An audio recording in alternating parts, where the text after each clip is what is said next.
तो चलिए अब हम बात करते हैं accounting treatment for reverse charge. तो रिवर्स चार्ज बेसिस पर जब आपको टैक्स पे करने की लायबिलिटी होती है तो ऐसे में उसका अकाउंटिंग ट्रीटमेंट क्या रहता है, कैसे आप अपनी बुक्स ऑफ अकाउंट्स के अंदर उसको रिकॉर्ड करते हैं। तो ऐसे में अगर मैं बात करूं, सबसे पहले आपको समझना होगा time of supply of goods in case of reverse charge, time of supply of services in case of reverse charge. हालांकि दोनों ही बातें हम अपने टाइम ऑफ प्रोविजंस को जब हमने डिस्कस किया था वहां पर हमने डिस्कस की थी, लेकिन एक बार हम फिर से यहां पर डिस्कस करेंगे ताकि और हमें ज्यादा अच्छे से समझ में आ सके। तो जैसा कि हमने समझा कि एक सप्लायर होता है और एक रेसिपिएंट होता है, और सप्लायर के द्वारा जब रेसिपिएंट को स्पेसिफाइड गुड्स या फिर स्पेसिफाइड सर्विसेज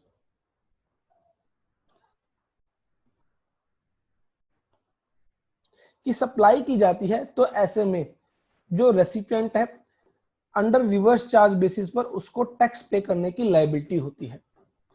इसके रिगार्डिंग हमने सेक्शन 9 सबसेक्शन 3 और सेक्शन 9 सबसेक्शन 4 के प्रोविजंस ऑलरेडी डिस्कस कर लिए हैं। अगर मैं बात करूं सप्लायर के पॉइंट ऑफ व्यू से, जो कि हमने बात की थी फॉरवर्ड चार्ज मैकेनिज्म की, तो ऐसे में सप्लायर को जो है रेसिपिएंट से टैक्स चार्ज करना होता है और उसको गवर्नमेंट को पे करना होता है। इसके रिगार्डिंग जो अकाउंटिंग एंट्रीज हैं वो हम ऑलरेडी डिस्कस कर चुके हैं। और बेसिकली अकाउंटिंग एंट्रीज क्या होती है, अगर क्रेडिट सेल की गई है तो ऐसे में sundry debtors account debit to sales account to CGST output account to SGST output account. अगर जो सप्लाई की गई है वो इंट्रास्टेट सप्लाई है तो ऐसे में सीजीएसटी आउटपुट और एसजीएसटी आउटपुट लायबिलिटी जो है क्रिएट की जाती है, और अगर मान लीजिए इंटरस्टेट सप्लाई है तो ऐसे में आईजीएसटी आउटपुट अकाउंट जो है क्रेडिट किया जाता है। तो ये है under FCM forward charge mechanism. लेकिन मान लीजिए एफसीएम एप्लीकेबल नहीं होता है, सप्लायर को टैक्स चार्ज करने की जरूरत नहीं है, तो ऐसे में रेसिपिएंट पर अंडर रिवर्स चार्ज मैकेनिज्म अगर टैक्स पे करने की लायबिलिटी है तो ऐसे में अकाउंटिंग एंट्रीज क्या की जाएंगी। तो इसके रिगार्डिंग सबसे पहले हमें यह समझना जरूरी है कि टाइम ऑफ सप्लाई के प्रोविजंस रिवर्स चार्ज मैकेनिज्म के तहत क्या बात करते हैं, क्योंकि टाइम ऑफ सप्लाई से ही हमें पता चलेगा कि एग्जैक्टली रिवर्स चार्ज मैकेनिज्म के अंडर जो टैक्स पे करना है उसकी लायबिलिटी कब अराइज होगी। तो ऐसे में time of supply in case of goods on reverse charge basis बताया गया the date of receipt of goods. जब गुड्स रिसीव की जाएंगी तो वो जो डेट होगी, डेट ऑफ रिसिप्ट, वो the date of payment as entered in the books of accounts of the recipient. तो जब रेसिपिएंट ने जो है पेमेंट की होगी सप्लायर को, वो पेमेंट डेट, और the date immediately following 30 days from the date of issue of invoice. जब इनवॉइस इशू किया गया उसके 30 डेज जो है कैलकुलेट किए जाएंगे, या फिर कोई एनी अदर डॉक्यूमेंट इशू किया जाता है तो उस डॉक्यूमेंट से 30 दिन का समय दिया जाता है। इन तीनों डेट्स में से जो भी डेट अर्लियर होगी उस डेट में यह सप्लाई कंप्लीट मानी जाएगी और इस पर जो है टैक्स लायबिलिटी जो है बुक की जाएगी। यहां पर डेट ऑफ पेमेंट के रिगार्डिंग बताया गया date of payment in the books of accounts of the recipient और the date on which the payment is debited in his bank account.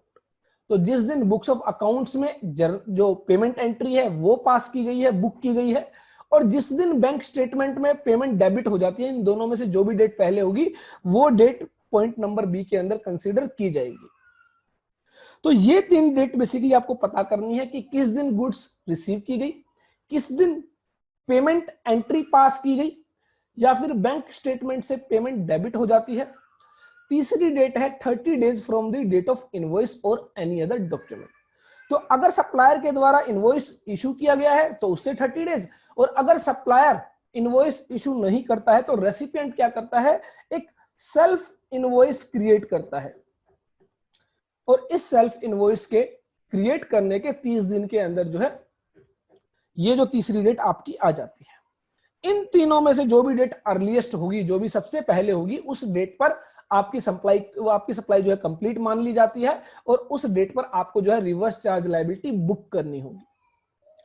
यहां पर एक एग्जांपल दिया गया, डेट ऑफ रिसिप्ट मान लीजिए 15 मई 2018 है कि सप्लायर के द्वारा जो है गुड्स जो डिस्पैच की गई, सेंड की गई, वो 15 मई 2018 को रिसीव की गई और पेमेंट की गई 25 मई 2018 को, और इनवॉइस इशू किया गया था 1 जून 2018।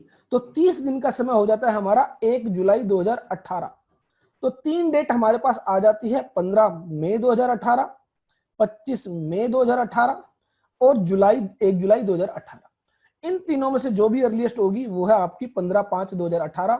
इस डेट पर जो है आपकी सप्लाई कंप्लीट मान ली जाएगी और बुक्स ऑफ अकाउंट्स के अंदर आप अपनी जो है रिवर्स चार्ज लायबिलिटी बुक करेंगे।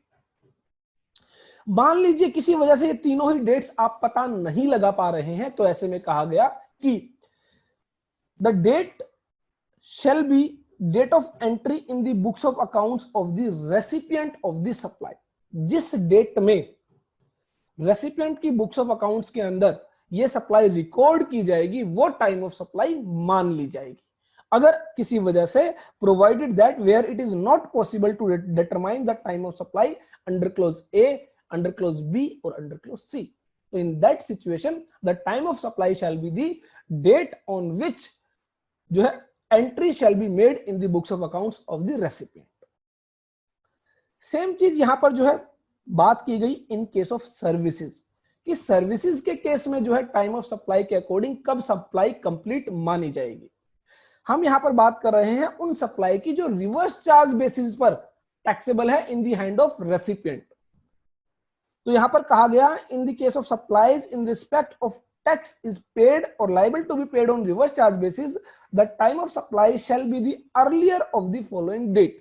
तो यहां पर 2 डेट्स बताई गई, इनमें से जो भी जल्दी होगी सबसे वो डेट पर आपकी टाइम ऑफ सप्लाई कंप्लीट मानी जाएगी, उस डेट पर जो है आपकी जो रिवर्स चार्ज लायबिलिटी है वो बुक की जाएगी।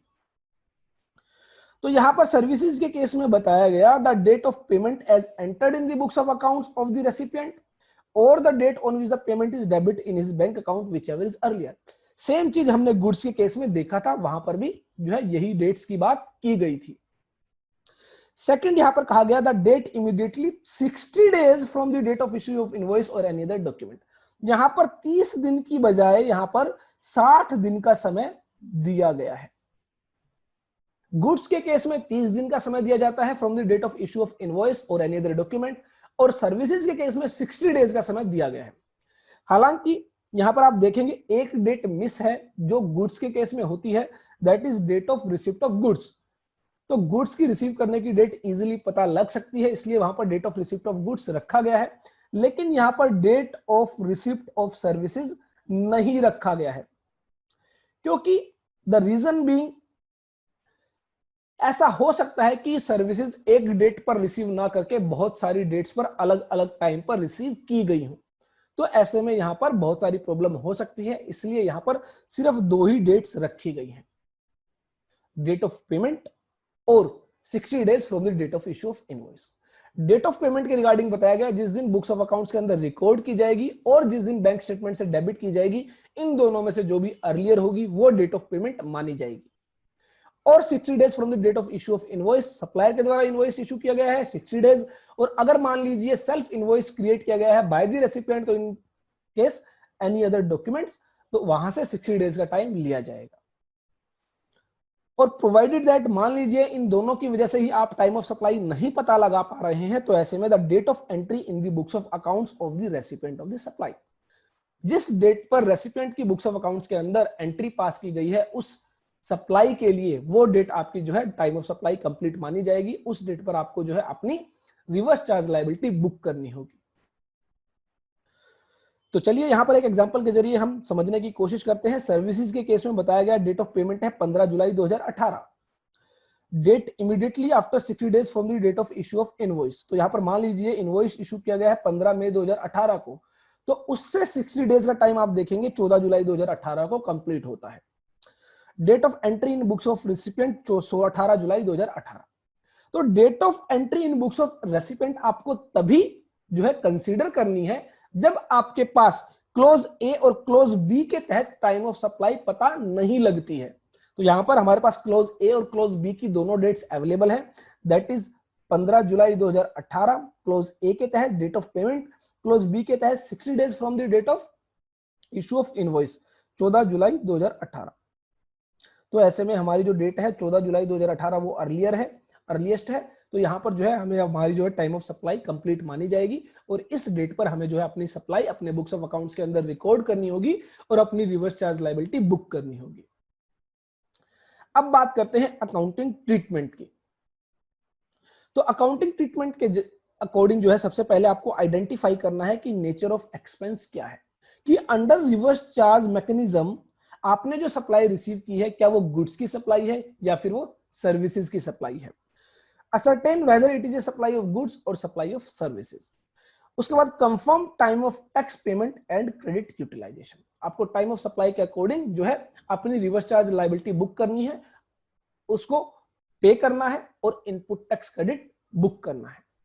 तो सबसे पहले हम बात करते हैं कि example of accounting treatment under GST in case of goods. तो गुड्स के केस में आप परचेज कर रहे हैं तो परचेज अकाउंट को आप डेबिट करेंगे। उसके बाद जिस पार्टी से आपने यह परचेज की है, अगर वो क्रेडिट परचेज की है तो आप उस पार्टी को क्रेडिट करेंगे टू एबीसी पार्टी अकाउंट। और अगर मान लीजिए आपने कैश परचेज की है या फिर बैंक से पेमेंट की है डायरेक्ट, तो आप यहां पर कैश या बैंक क्रेडिट करेंगे। To CGST under reverse charge mechanism, ये आपकी सीजीएसटी लायबिलिटी है। To SGST under RCM for SGST liability. एक बात का ध्यान रखना है, जो आपकी फॉरवर्ड चार्ज मैकेनिज्म के तहत एफसीएम के तहत जो आउटपुट लायबिलिटी है वो आपके लेजर्स अलग रहेंगे और रिवर्स चार्ज बेसिस पर जो आपकी लायबिलिटी है अंडर आरसीएम उसके लेजर आप अलग से क्रिएट करेंगे। सीजीएसटी के लिए CGST under reverse charge mechanism laser create कर सकते हैं, एसजीएसटी के लिए SGST under RCM laser create कर सकते हैं। इसका रीजन भी मैं आपको बताऊंगा अलग लेजर क्यों क्रिएट करने हैं। तो जितना आप आउटपुट लायबिलिटी बुक करेंगे रिवर्स चार्ज मैकेनिज्म के तहत, दैट मींस आपने जो रिवर्स चार्ज मैकेनिज्म के तहत जो आपने सप्लाई रिसीव की है गुड्स की, उसके लिए जो आपको अंडर रिवर्स चार्ज जो टैक्स पे करना है वो आपकी जो है आउटपुट लायबिलिटी है।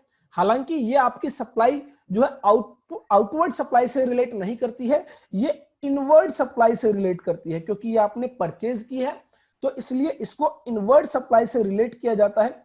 और इसकी लायबिलिटी लेजर जो है आप अगर मान लीजिए आईजीएसटी पे करना है तो यहां पर आप टू आईजीएसटी अंडर आरसीएम।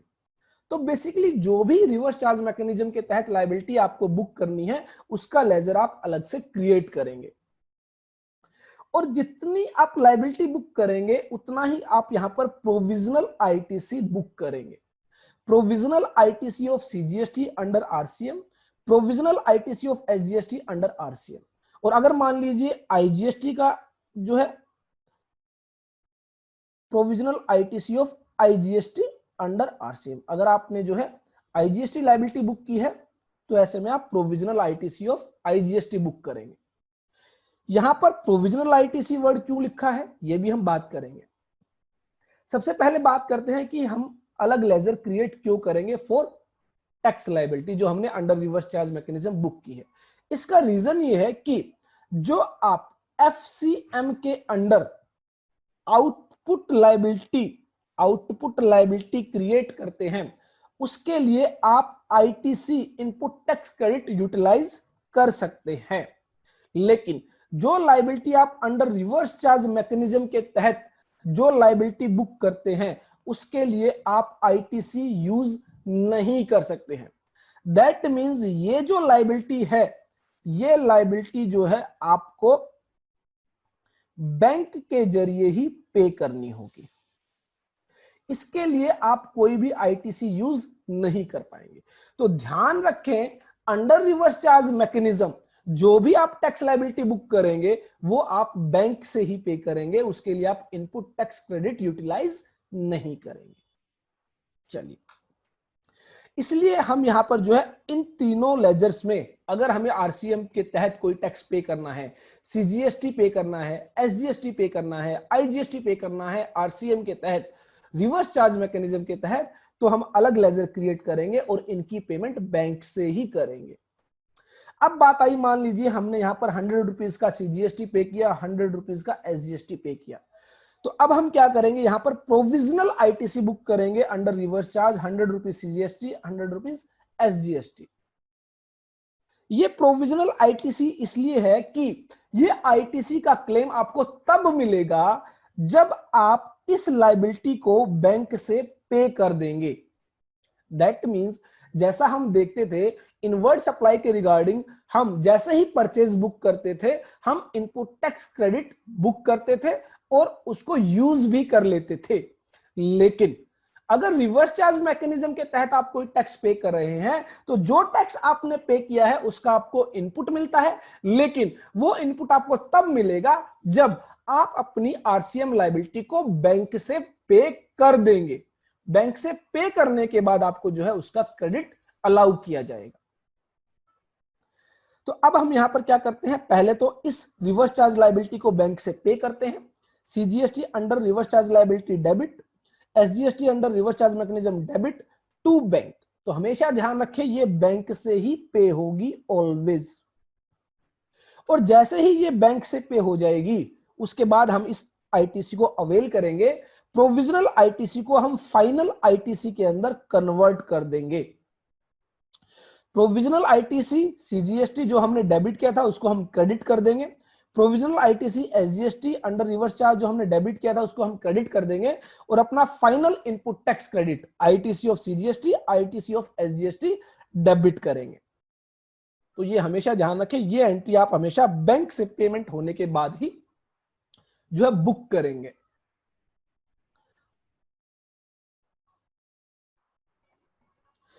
यहां पर एक छोटा सा कंफ्यूजन आ जाता है, वो छोटा सा कंफ्यूजन हम यहीं पर ही जो है समझने की कोशिश करते हैं। मान लीजिए सितंबर की मेरी कोई रिवर्स चार्ज मैकेनिज्म की लायबिलिटी थी, सितंबर मंथ की जो है रिवर्स चार्ज मैकेनिज्म की जो मेरी टैक्स लायबिलिटी थी। आपको पता है सितंबर के लिए मुझे रिटर्न फाइल करनी होती है 20 अक्टूबर को।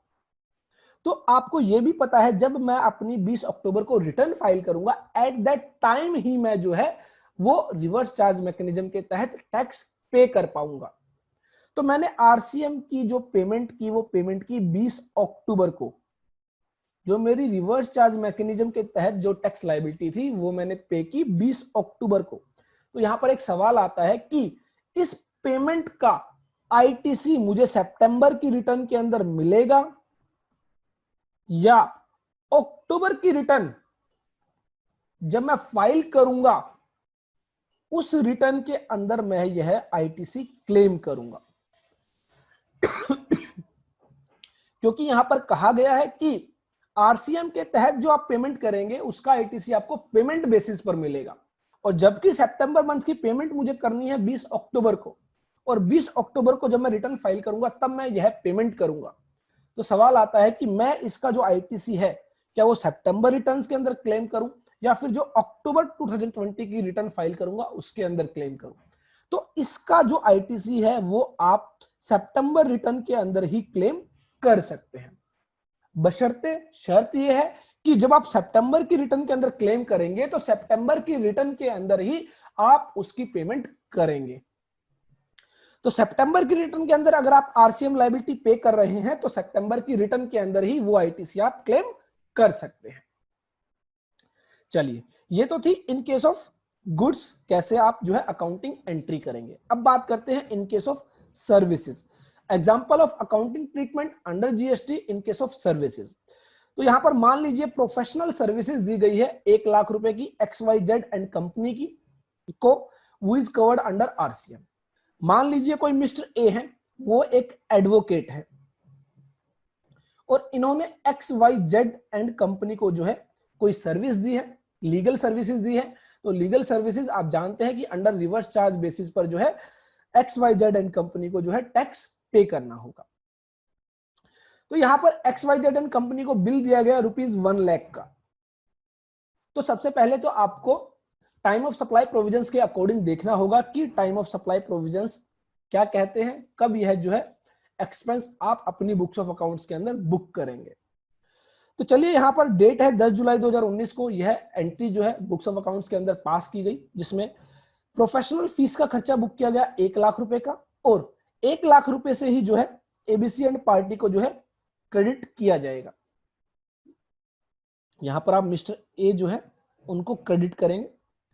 अब बात आती है कि आप सब जानते हैं कि 194A सेक्शन, 194J सेक्शन के तहत लीगल एंड प्रोफेशनल केसेस में टीडीएस डिडक्ट किया जाता है। तो 1 लाख की यह जो सर्विस दी गई है एडवोकेट के द्वारा, इस पर 10% का टीडीएस डिडक्ट किया जाएगा। तो यहां पर 90,000 रुपए से जो है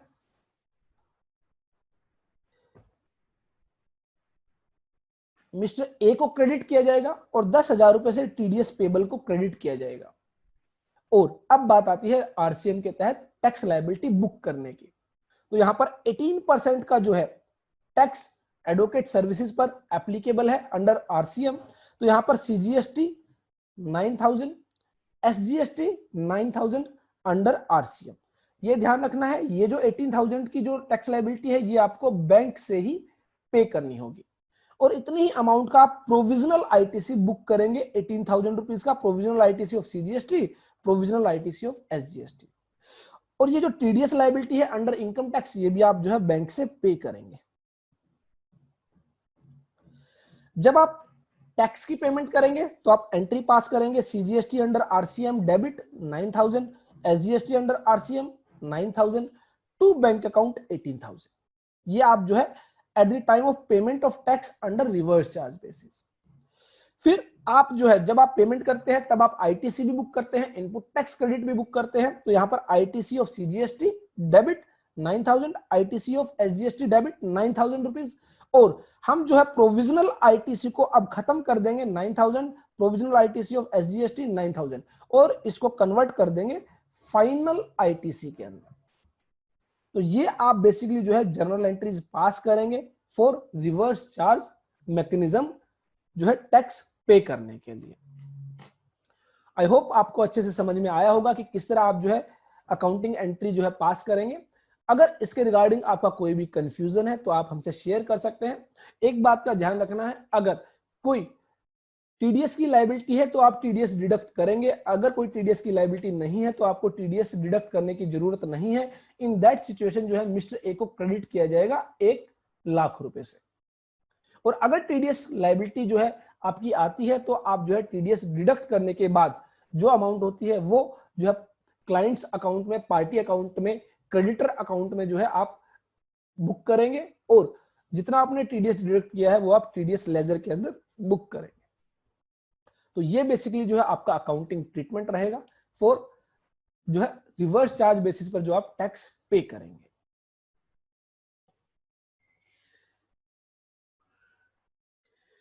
तो यहां पर रिवर्स चार्ज बेसिस के तहत जो आपके लीगल प्रोविजंस है और जो अकाउंटिंग ट्रीटमेंट्स है वो हमारा कंप्लीट होता है। इसके रिगार्डिंग आपको अगर कोई भी क्वेरी है, कोई भी प्रॉब्लम है तो हमारे साथ जरूर शेयर करें।